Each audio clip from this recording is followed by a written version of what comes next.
Santa Cruz. We are your new podcast. Go ahead and tell me. And we're so excited to introduce and share interviews and stories that inspire, guide, heal, and entertain. We are Susan Douglas and Denise Lane. Today we are welcoming Michelle Martinez Hayward.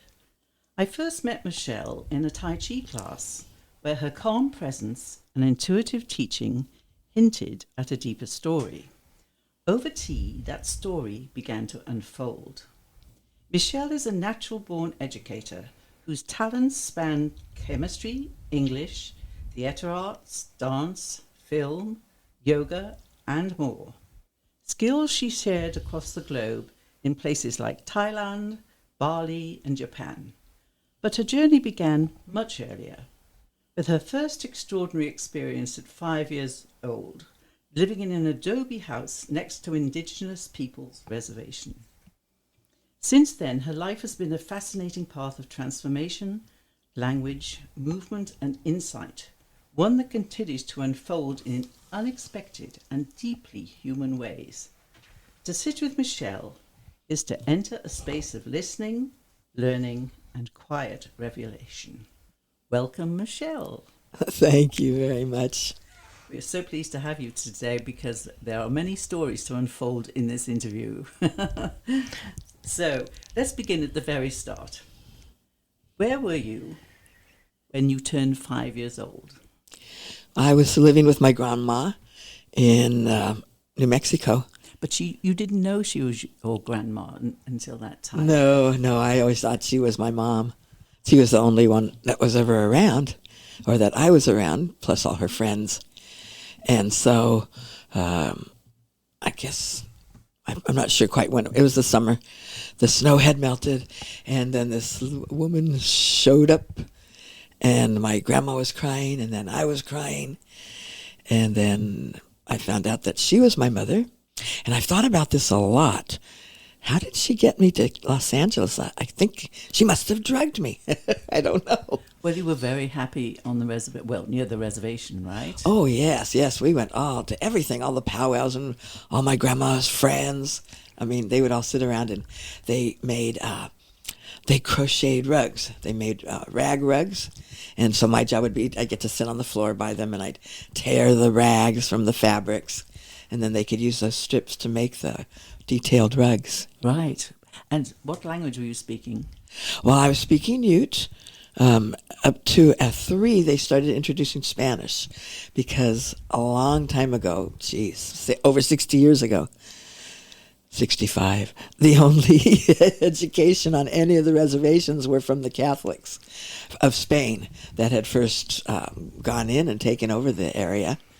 And so the educational system was set up by them, and it was in Spanish. The Bible, all the church ceremonies, everything was in Spanish. So in order to go to the Spanish school to have any education, you had to start learning.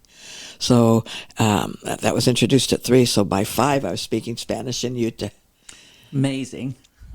It is. That's really, really quite amazing and quite remarkable. Yeah. And why weren't they speaking English?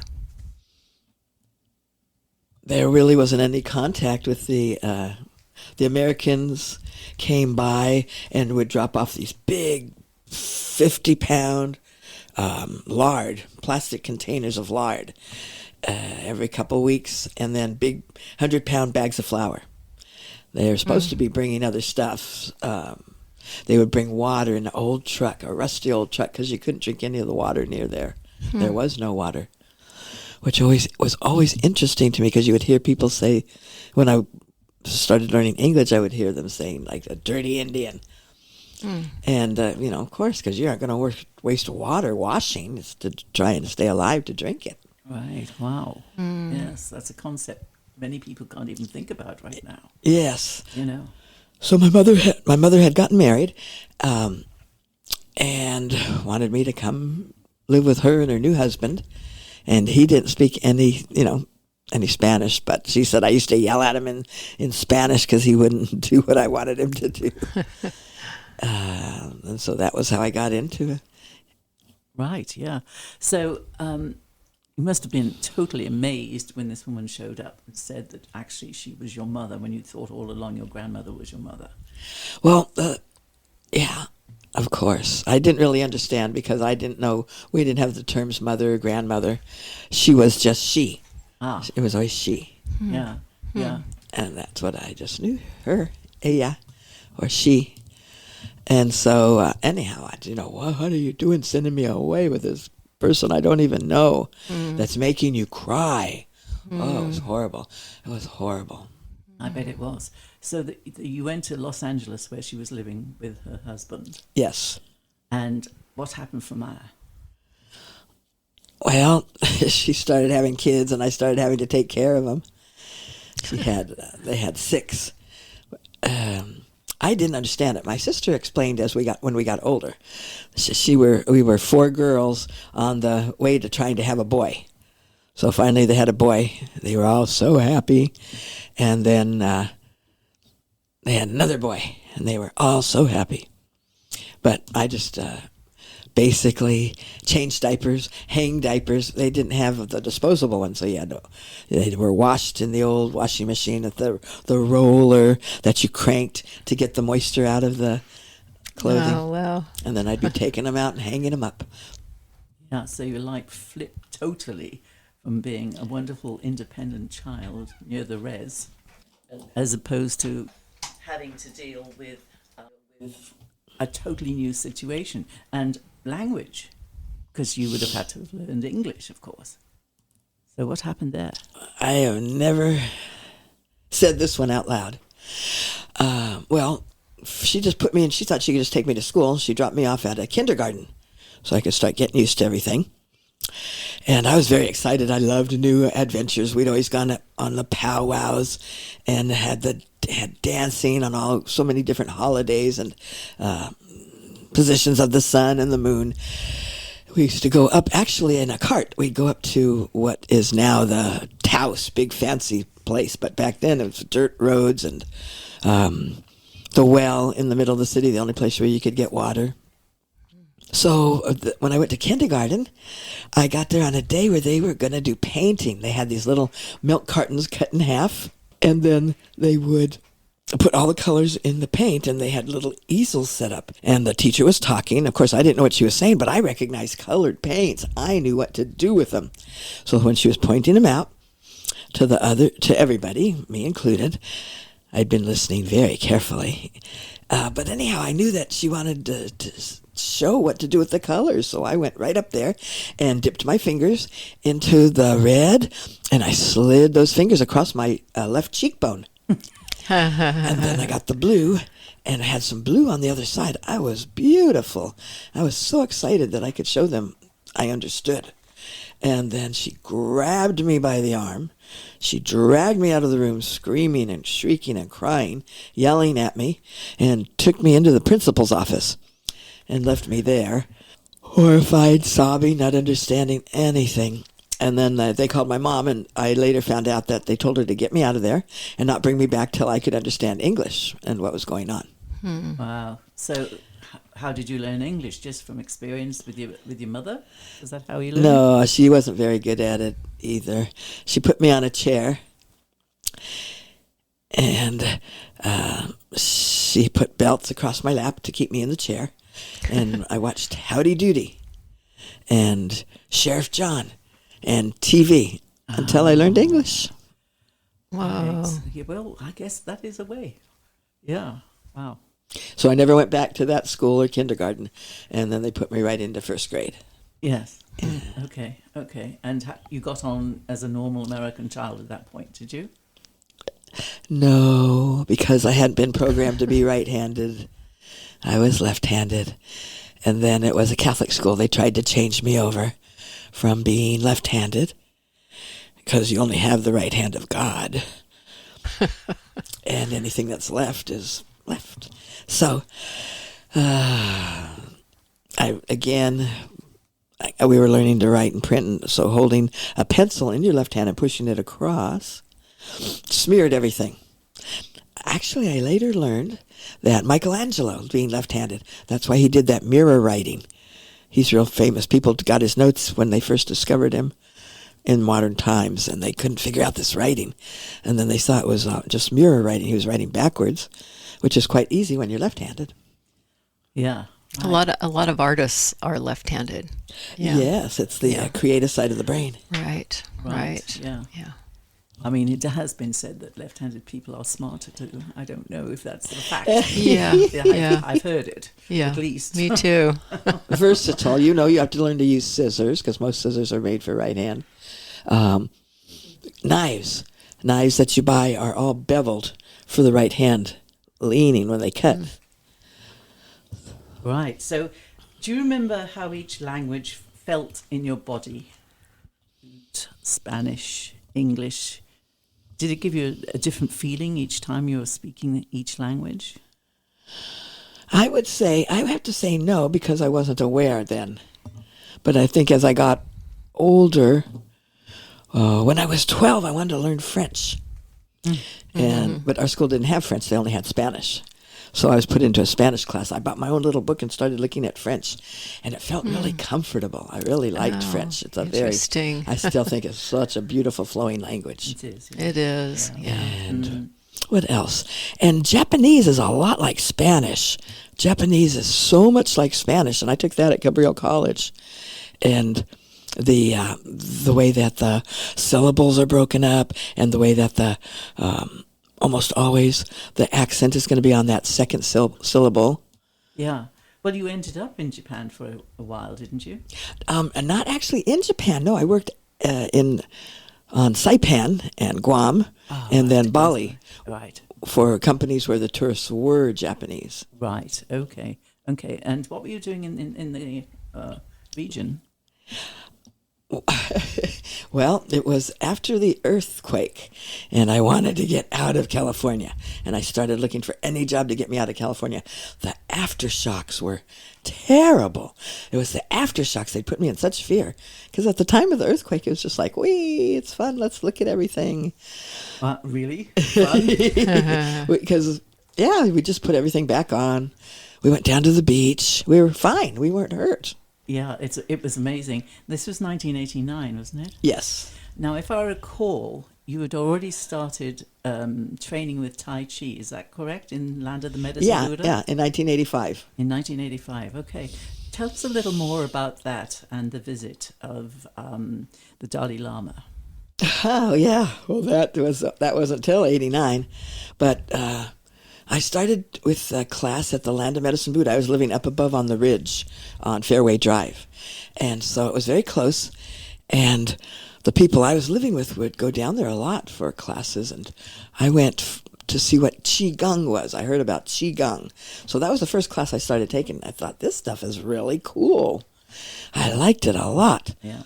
I'd already been taking yoga for a while and knew that yoga was a healing modality. Because thousands of years ago, that was all they had to take care of the body was to do yoga in India.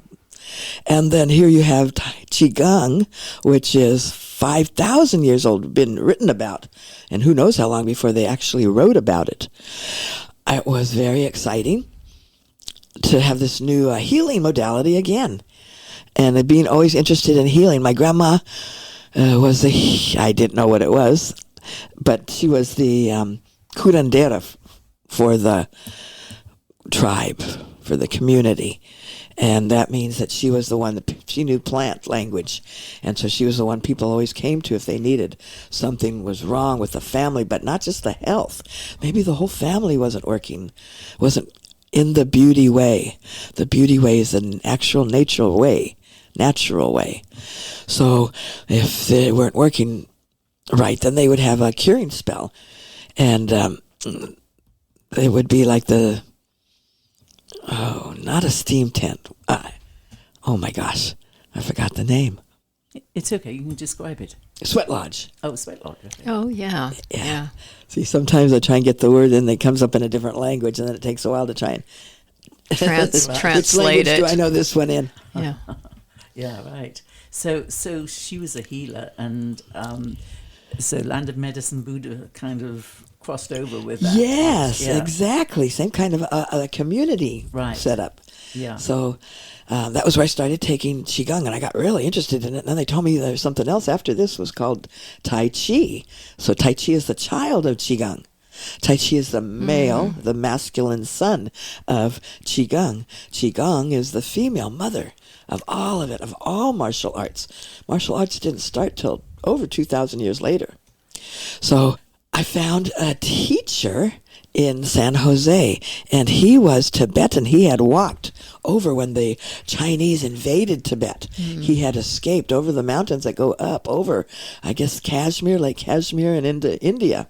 What an experience for him. Wow. Yeah. Yes, Yeah. and ending up there was amazing. He was ended up sponsored by IBM, and he worked for IBM in the daytime, and at night he taught Tibetan Tai Chi. And his name was Wes, and I never knew a last name. So let's kind of skip, introduce at this point something that you had told me about. It was quite amazing that the Dalai Lama had visited the land of the Medicine Buddha. And there's a story around that with regarding the earthquake. Do you want to relate that whole episode? Oh, there is so much going on in our past years. There was always Edgar Casey. A lot of people might remember Edgar Casey. Oh, yeah. He was called the sleeping prophet Yep. because he would go into a trance, but like he was asleep, he would lay down. And he had been predicting since the 50s, 60s, that California was going to fall into the ocean. And he would predict that, and people always worried because the edge of us, that San Andreas Fault goes right between us and the rest of the continent. So what happened is, I guess it was the time in the 89.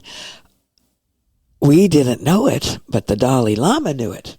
And he came from India over here to Santa Cruz and stayed at the Land of Medicine Buddha. His brother stayed at the house where I was. And he did ceremonies and he did earth things that later we realized was tamping down the falling off into the ocean when that big earthquake came. Because even though Big Game was being televised and everybody thought it was in San Francisco, it wasn't. The epicenter was right here in our Santa Cruz Mountains. And the fact that we didn't fall into the ocean is completely because he knows how to speak to the mountains, speak to the earth. Who knows, whatever you believe. Well, that's amazing. Was it a great surprise that the Dalai Lama, of all people, would arrive at the land of the Medicine Buddha? Absolutely, because he wasn't touring the U.S. or anything. He wasn't touring. He just came directly here. Yeah, he had contacted, I guess, found out what center. We actually have 3 different Buddhist centers here. We have the Land of Medicine Buddha, which is a healing Buddha. And then there's one in Corralitos. And then the one in Boulder Creek is Vajrapani Center. I forgot what the one in Corralitos is. Okay, well, it was an amazing story, and who knows what truth there is to that. I mean, it is very unusual that he just came to one spot in the whole of the USA. Yeah. Was he here during the earthquake? No. Okay, so this was before. Just before he got out of here. He was gone, but not too much, maybe 5 days to 7 days. I don't know.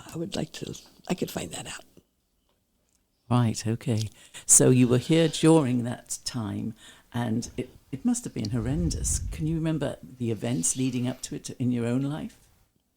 No, I was up at UCSC, and it was a softball game.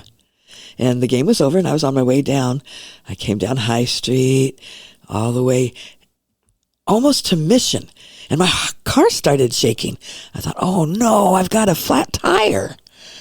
So I came to the red light and stopped, and I saw the whole light post and the one across swinging back and forth.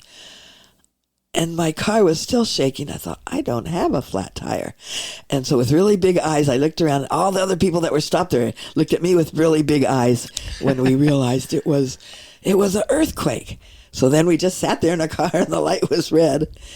And the guy that was on the radio, local radio station back then, he says, well, I'm on the way out now.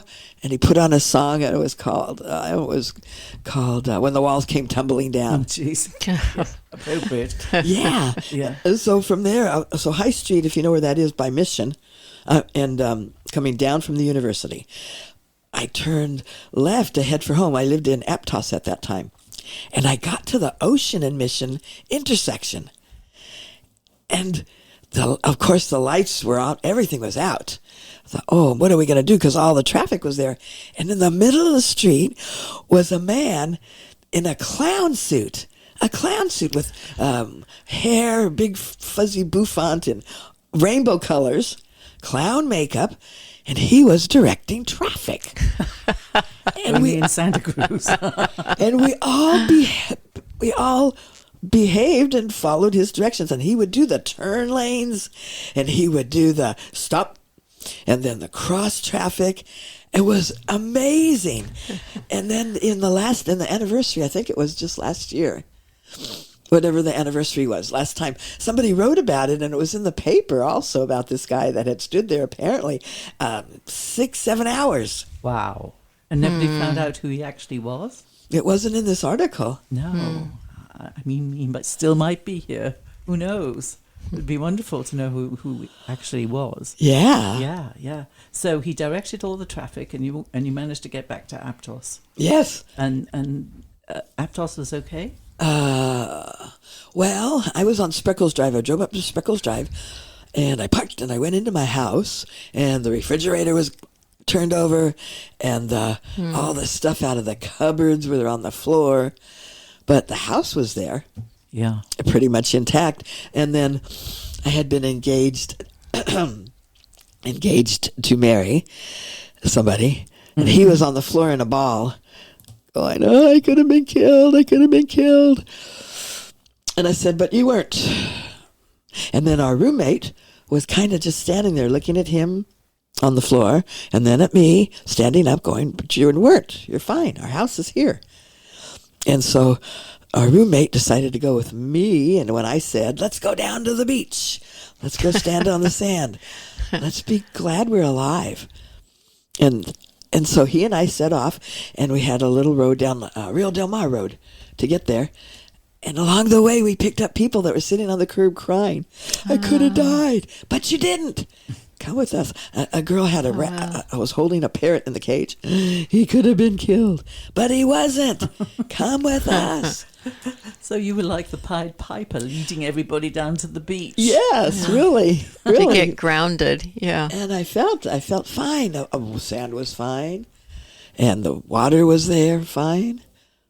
Yeah, because with things like that, sometimes it could affect the ocean, right? It could have caused, a tsunami or something. Yes. Right. Yeah. But yes. It was all okay. Yes. Only it was because it was up in the mountains. Going the other way. So going maybe Hawaii or someplace. Right. Yeah. But we were fine. Yeah.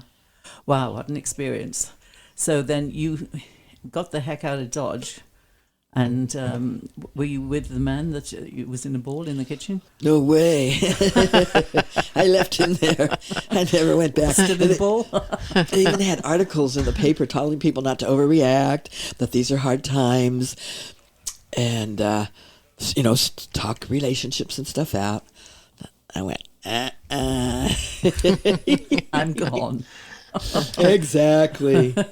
Okay, so then you went over, please remind us on what was the next move. You went to the... Okay, I wanted to get out because there were aftershocks. So this was in October 17th was the day. Right.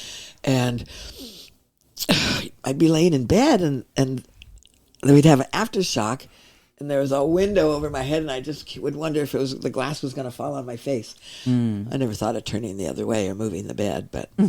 I must have. So I'm looking for ways to get out of town, and there was a strange ad in the paper, and it listed 10 things that they wanted They were looking for a special person, 10. And so they had a list. And it was really weird because I looked at this list and I had about 9 out of 10. 9 of these 10 things that were, I'd always been taking performance stuff as far as dance and singing. So those were 2 of the things: dancing, singing, or not afraid to get on stage. So it was a 3. And then they wanted somebody that had some knowledge, some Japanese. Okay. And that, again, I had taken that at Cabrillo College because it was an interesting thing to do. And then earlier than that, when I was in Southern California, I had a water safety instructor from the Red Cross because we were by the water all the time. So I took lessons to teach. And then also scuba. So it was like that. It was just this weird combination of things that I had them all. That's amazing. It is. It was meant to be, obviously. Obviously. Yes. So on January 31st, 1989, I was at the airport getting on the big airplane and heading out to Saipan. January 1st, 1990, I landed in Guam. And so the company was called Pacific Island Club. There's one on Guam, another one on Saipan. And so I took a 6-month contract and I went to work on Saipan. Right. And performing all of these, list of duties that was asked of you. In the daytime, we were, we had different jobs. So in the daytime, I was on the sports team. I would go and I'd take people snorkeling. I could give lessons if they needed it. I taught water aerobics. And then at night, I performed in the shows to entertain the guests. You must have been exhausted. Yeah. So this was for the tourists. Yeah, and the tourists were on the island were all American or Japanese. Were they coming in by boat or were they flying in? They would fly. That's a good question. They flew to Guam, and then they had a smaller plane bring them over to the airport there. The whole island had 7 miles of paved roads. It was a real amazing island. It was honeycombed, and so you could go spelunking. They gave us a day off, and your day off you could go spelunking, and that was amazing. You'd go way down in these tunnels, and then they would turn off the flashlight, and you just listen. You can't hear anything, but you could feel the pressure from above in your ears. And there's books about this island because I don't remember how many years after the war, there had been 2 Japanese in there, in the honeycombs. They lived there like 10, 15, I don't know how many years after the war, hiding out. Oh, wow. Wow. They didn't know the war was over. Huh? No! Oh my gosh, I make movies and stuff like that. Yeah. Yeah, wow. So of the 3, Guam was your favorite, would you say? Yeah, Guam was it was really beautiful. Trouble was it's a big land area for Marines and Navy officers, so it's a lot of garbage. You would go out to these beautiful, breathtaking waterfalls, and they're so beautiful, and all around would be trash from Pizza Hut, trash from Burger King. Not good. No, so I don't know if that got better. But you could go there. There would be Kenny Loggins came in on a farm somewhere and had a performance. Oh, did you go? Yeah. Oh, fun. Yeah. So what happened from that time? What happened next? I went on vacation to... Did I go? No, my contract was up there, and I decided to go see what Bali was like. And when I was on Bali, I discovered Club Mediterranean. And I've been there. Yeah, in the Bali one? Yes, in the Bali one. Yeah. Well, I thought, oh my gosh, this is really neat. I like to work here. So I asked to speak to the chef de village, which is their manager. And he said, sure, come on in. So I ended up staying. I stayed, and again, I was on the sports team, so I did all kinds of water aerobics and snorkeling. And there, it was French and Japanese and English. And so I didn't really know any French yet, but I would learn more and more because what happens is there's something in the brain, apparently, that once you learn a language, makes it easier to learn more. That's why you've got people in Europe speaking 5 languages, almost everybody. Right. Yeah. I think it's a real gift, being able to just learn languages. You know. It is. Multiple Yeah. languages is a gift. Yes. Yeah. Yeah. So- I wish that they taught more in the American schools. We just learn English usually. Yeah. Yes. Yes. So, all right. So you were performing the same duties there in Bali, and then when did you get to Thailand? I didn't go to Thailand till what year? Thailand was a little more recent. Let me see. That's in the 90s. Okay, so that's what we would do. When you would take a 6-month contract. So I was in Bali, had a 6-month contract. And then when the 6 months was up, I was going to transfer back to Mexico. So in between that break, I went to Thailand. Okay. And that was amazing. I loved Thailand. And that was studying with a master, right, for Tai Chi? Yes, I went to Chiang Mai. It's a beautiful area. I love Chiang Mai. I went to Chiang Mai, and that was where I was able to meet the master. I'm sure there's a lot of masters, but the Tibetan Tai Chi, it just always was my favorite. The Chinese Tai Chi is too repetitive for me, and too slow. So that was where you could get it. I was in Chiang Mai, up by Chiang Rai in the Mekong Delta, which of course is closer to where Thailand was. I mean, to China. Yeah. And Tibet. So that was why they had it up there. Right. And I rode elephants for the first time. I loved the elephants so much. Yeah, I rode an elephant in India. That was really cool. Yeah. They're just amazing. They are. So from after that, I went and I worked at the in Mexico. 4 clubs for Club Med. Okay, so Club Med was a big hit in your life. Yes. Yeah, Yes, yeah. I was still, because I wanted to get into management, so I was still learning French. And they would have lessons for us all. Right. But let's flip back to Thailand a minute. I'd love you to tell the story of, it was Christmas in Thailand, and you were on the phone to your sister. Oh. And then what happened? Okay, so this is 2024. It's Christmas Eve in Thailand. And my sister had been trying to reach me from California, and we had a big show for the guests. And the guests on Thailand were really different. Our guests were mostly like Germany, Norway. We had people who had just played at the big awards ceremony for the Nobel Prize. Oh, wow. She was a really famous singer there. Anyhow, I told them to come to our club. At that point, I was a manager for the Farangs, or the Gringos, or the non-Thai. And so on this island. So we'd done the show. My sister couldn't reach me. So the next morning, I was up in our place where the staff lived. It was up on I had my own place on a second story, farther back, of course, from the guests' chalets. And I was talking to my sister, and there was lots of noise outside the room. I thought, what are they doing out there? And so I'm still talking to her, and then I'm hearing all this yelling. I said, Guy, what are they doing out there? She goes, well, look. So I opened the door, and I look, and I saw a little golf cart going by with the spa manager in it.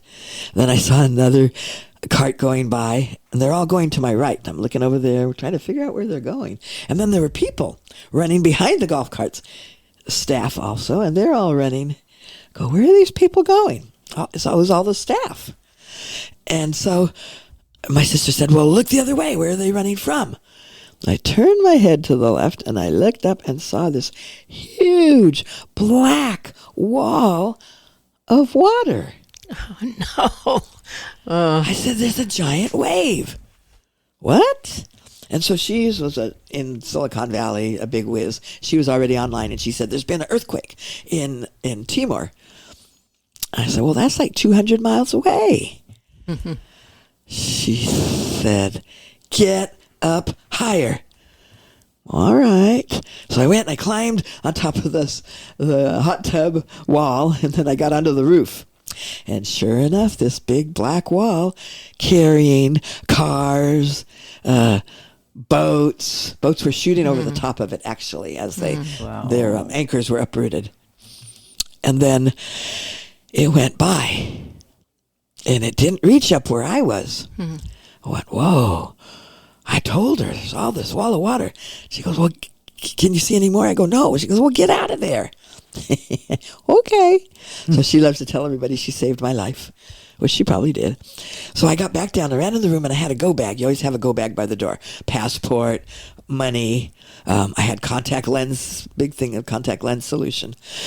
And I grabbed my go bag and a sarong, and I ran out the door towards where everybody else was going, up this hill. And what I later found out is that the second wave that came was much more destructive. The first one had been slowed down by all the buildings and the people in the front.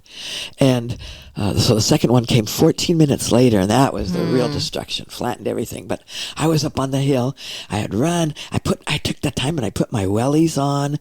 Those are these nice rubber boots. I had them in so many colors in Thailand that you can't even get here. And so, anyhow, but I put them on before I headed out, went down the stairs, and sank up to my chest in the water. Wow. So I sloshed through with my wellies full of water, and I just kept going until I got to, it was great, though, that because I got to the hill, and I was able to empty the water out, and I walked up this hill. There's sticks and twigs and trees and things on the ground. And I kept going up, and I recognized some of the other guests that had been there. And so I had the choice, and I asked in Thai whether I should sit with the guests or with the staff, and they told me to go stay with the guests, which I did. And I was with the people from Norway and English people, mostly. That was it. But just amazing stories where people had been, what had happened. But the main thing on that was that we were stuck there for 3 days because the king's grandson was missing, and he refused to let anybody do anything until they found his grandson, and they finally, on the third day, they found the grandson's body. So we were stranded on this island. Nobody could get off or come and help us until they found the grandson. Wow. So what about provisions, food, drink, when you were all stuck up there? Some of the people had brought some trays of food. When the kitchen manager was heading out with the spa manager in their golf cart, they knew what was coming. Yeah. So they did have some food. We had some water. I had the water. But there's people terribly wounded from running up barefoot up through those twigs and sticks. And so I was able to pull them out. I had the sarong. I would clean it out, and then I'd pour my contact lens solution on it because it was antifungal and antibiotic. Right. And so that was really good. And on the third day when we left, somebody asked if I was a doctor. I go, oh, no. And they said, are you a nurse? I go, no. They go, oh, we saw you helping everybody. We thought you must be a doctor. Yeah, well, I thought that was you. Cool. I mean, that's good thinking, actually. Yeah, it really is. The lens solution. Yeah. That's brilliant. And nobody had told me that I had a tear on the back side of my pants. My underwear had been hanging out the whole time. That's probably the least of everybody's worries. Yes. Totally. Concerns. Totally, yeah. So the king sent his private plane to pick up all the Norwegians. Oh. Our president at that time didn't even acknowledge us. That was Bush. Yeah. People had no passports. Their passports gone. They didn't offer any help. It was crazy. Wow. Well, that was a pickle. So how did you get out of that one? Well, they finally, on the third day, they sent boats to take us to the mainland. Yeah. And the hotel that I had been working for sent a bus to take us to their main one. Right. And so that's where we went. Right. And then you can get all your life sorted out again from there. Yes. Yeah. Wow. That was quite something, eh? Yes. The Red Cross had set up for us phone calls. So everybody got to make a phone call. And it was funny because I went first. And my partner over here in California, was he there? Yeah. Okay. He had been Christmas Day with his relatives over in San Jose, and he wanted to tell me about his bike ride and how he'd ridden his bike over there and the trails that he'd taken, how he had gotten back, how long it took, and I just listened. And then when I got off, they said, oh, "What did he say? What did he say?" I said, "Well, he wanted to tell me all about his bike ride, Right. and he didn't really ask anything about me, and that was okay." But he knew that you'd been through the tsunami. Yeah. Oh, But he didn't okay. really care. He didn't really have any concept of what it was. Wow. That was massive. I saw a documentary about that particular one. Me too. And Yeah. the feature film based on it. I couldn't do it. I couldn't do it. Oh, it's shocking. No. Oh, It's my absolutely God. I bet you shocking. couldn't know. I mean, do you have nightmares from that kind of time? No, I got PTSD for a long time.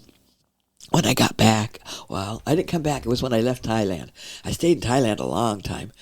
I went to work at a high school, Bansapanyai, and I stayed there for a really long time because I could keep taking Tai Chi. Also, I was in there with everybody else who had been through what I had.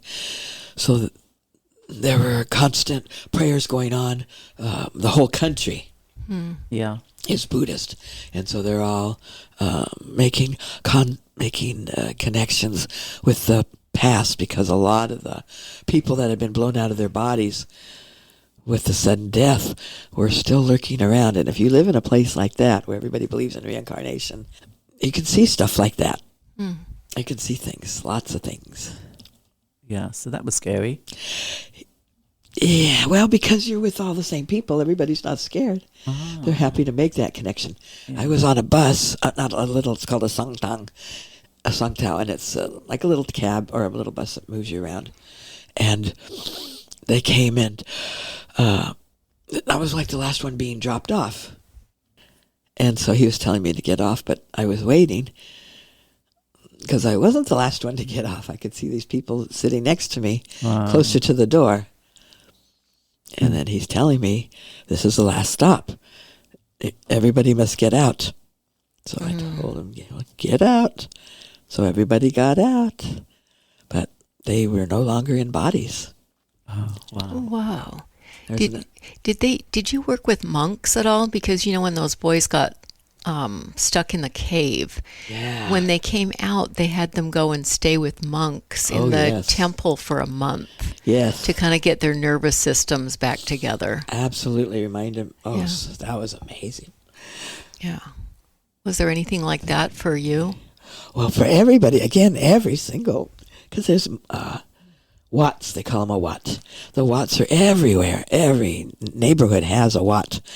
And also like a Cub Scouts, all the kids when they're about 13, all the boys go and stay with the monks. So you're all familiar with different types of meditation, with how to do a sand painting, with gardening, everything. All the kids, city kids, country kids. So they're already doing that. It's all over. And so when they're all outside, I did go to a lot of the ceremonies, light the joss sticks. Yeah, yeah. And was that helpful? Was that helpful for you? Again, while I was there was no problem. It was when I came back here. It was awful. I stayed in my house. I didn't really do anything. I ate a lot. But let's bring in Tai Chi at this point, because Tai Chi really helps the body, correct? Yes. Yes. Now, you put us through all these moves of becoming peacocks and lions and cranes, which I love. I just love that concept. But describe to me what is actually happening when we're doing this. All right. Good. Just one more friend, though. When I was back and I was on the couch, they sent me back to Thailand. Oh. So I went and stayed there again with the specialist. And so, yes, moving that. So the stories helps the movement in. We're doing the peacock. And because it's so ancient, they only have really big really big birds involved. Ours is the white crane lineage, so it has a huge wingspan that can just lift it up to the mountaintops. We have the peacock, which again is a beauty. And in Thailand, they live in the bamboo forest. They don't have clipped wings, and they fly. So when we become the peacocks, we are embodying that bold and beautiful bird. We're leaning with it. We're strengthening all the muscles with the wings so that we too can fly. Another one of our moves is the bird of paradise. We take off and you shoot across, and they all involve balance, putting one leg up like the tail, finding your balance points, and you lift them and you move with them and embody this creature that can take off from the earth, embody that freedom of your soul to lift and move. And these are what's behind it and why it's so healing when we're in a group and we can do that group movement. Yeah, it's fabulous. I love it. I really do. And so we need to tell people where they can find you for Tai Chi classes. So let's go to, firstly, the total. Total Fitness. You do have to be a member. So I'm there on Tuesdays and Thursday mornings. If you are a member, then you can take advantage of all the classes and all the equipment. Or you can come in and you just take a class at a time, but I think it's about $14. Or on a Saturday morning on the west side of Santa Cruz at Almar Park. No, it's on Almar. It's called Garfield Park on Almar. I'm there at 10 in the morning. Right. 10 in the morning. Yeah, so, come on down. So where can they find you in the park? Right in the middle of the grassy field.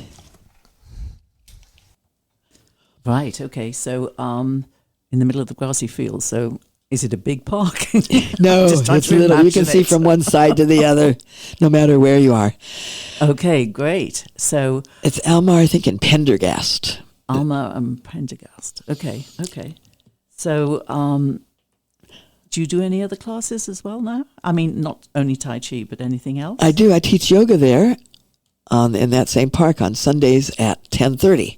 It's a little bit later, so it could warm up a little bit, but it's so nice. Okay, great. And isn't there drama classes that you sometimes sub for? Oh, well, that's a whole different thing. Yeah. Because I'm a substitute teacher for the Board of Education. Right. And I do all kinds of classes. There's a fun drama class that I like to do up at Scotts Valley High School.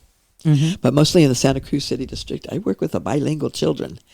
So they don't have to, and I tell them, so they don't have to go through what I did when I was their age, trying to learn the language. Right. Yeah, that must be rewarding. It is. Wonderful children. Yeah. And they're from all over Santa Cruz, or? Yes. Yeah. Yes. Okay, well, you've had quite an experience, I would say. Yes, indeed. Yes, indeed. Yeah, you've been all over the world. It sounds like you've had quite a lot of excitement. I have. And fun. Adventure. And fun, yeah. I like having adventure. Yeah. And if I could just tell people, learn a language, it gets easier the more you have. Yeah. Which do you prefer of all the disciplines that you've done? Qigong, Tai Chi, yoga. They're all a little different. Do you have a personal preference, or you just use them at different times? I think I use them at different times, different situations. I think yoga is really good for strength. It's a lot more strength building on all the muscles, but it's harder on the older bodies, where Tai Chi is phenomenal. Tai Chi is phenomenal. And again, you have people, though in India, you have people all over Asia. These are the largest populations on earth, and they've been through famines and wars, and their disciplines has kept them healthy and strong. Mm-hmm. Mm-hmm. No matter what plagues has come through. And it seems like all of them use the breath. Yeah. Can you talk about the breath in these different practices? The breath, yes, both of them. You have the chi of Tai Chi and the prana of yoga. It's a life force. It's the life force, and it feeds the brain. We just heard that my father-in-law crashed on his bike, broke 10, 14 bones in his back, and they got dislocated, so they have to operate on him to try and get him back in place. But point being, his pacemaker wasn't beating fast enough for his bike ride, and he blacked out. Oh. He didn't have enough breath. You've got to breathe, and especially if you're doing physical stuff. Yeah. But that's what it does. It trains you. The Tai Chi trains you to fill the lungs. You lift your arms, moves the lymph fluid, which is your boost for your immunity. There's amazing body improvement with the alignment in both yoga and Tai Chi. Right, okay. So I want to thank you for being so open today with us. It's quite a story that you have. And is there anything else that you want to add of your experience that, has brought you to today? Any advice to anybody going through PTSD? Movement. Whether you're depressed, whether you're going through the emotional things of PTSD, anything like this, you've got to move. You have to move to get out of it. And it's the least that you feel doing it. So even if you're laying down, move your arms around, up and down. Move your fingers. Move anything that you can do to get that out. It's like trauma held in the body. That's what PTSD is. Something happens and you get startled and you go, that inhale, it locks it into your body. So you've got to do something to exhale and get it out. Oh, wow. Moving. That's great advice. It is good advice. Yeah. And what advice would you look to give someone who wants to start one of these practices but feels intimidated or unsure? Google it. You can Google Tai Chi for seniors. Google Tai Chi for beginners. I have a website that does have some of our moves on it. M, like me, Michelle, Hayward, mhayward.org. Oh, that's good to know. Yeah. Great. Okay, well, we can definitely look that one up. Okay, mhayward.org. Right. Okay. So that's Hayward, Hayward, not word, Hayward. Okay, from the stillness of a Tai Chi form to the roar of a tsunami, you've carried insight with such grace, and really appreciate your coming here today. Thank you so much, Susan. Yeah, thank you, Michelle. Yeah. Denise, Thank you. Really appreciate this opportunity. Thank you. It was really fun. Yeah. And thanks to you, our listeners, for joining us and listening to our podcast. We appreciate you. Until then, it's Denise And Susan signing off. Ciao, ciao, ciao.